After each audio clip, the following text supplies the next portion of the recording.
डरना रे डरना रे हो हो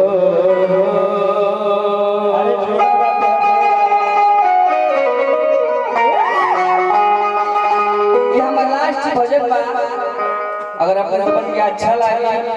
तो अपने कह जी गौर गा दे सुर देबो हो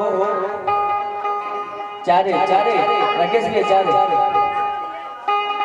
कि पूरा बस फूटली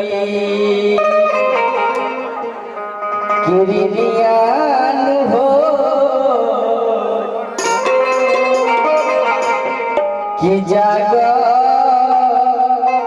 भोरे भइले माई कि तुहके जगावे मलियान हो कि जाग भोरे भइले माई। जितना देर हमारे बुझात कुछ भइल हमरा कुछ समझ में ना आइल लेकिन हमरा जितना समझ में आवत आप सबके सुनाओ। चलिए भैया कि झूठो झूठो नीलिया के चले पतैया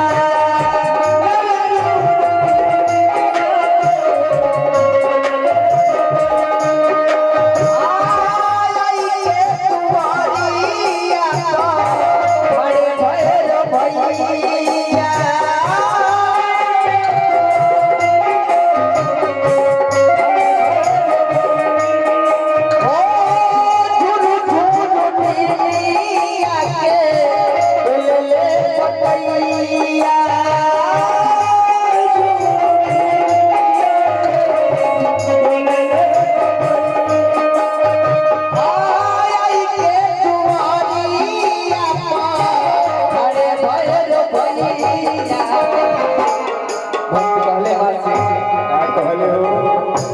लागी गई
राकेश भैया भक्त मार से कहले गंग किशोर ने तारी तोहरे परी से बजाई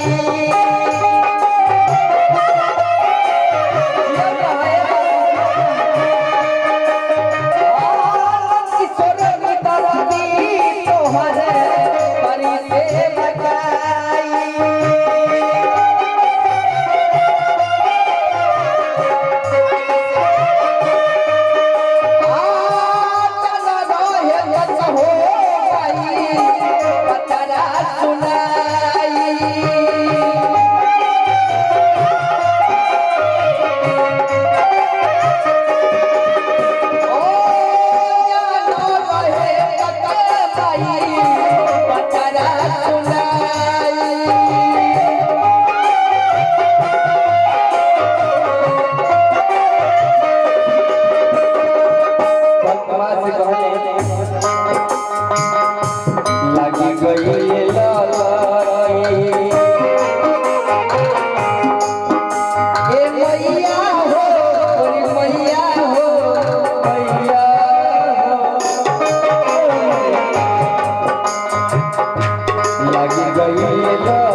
भगवान से कहले नहीं कहले बड़ बड़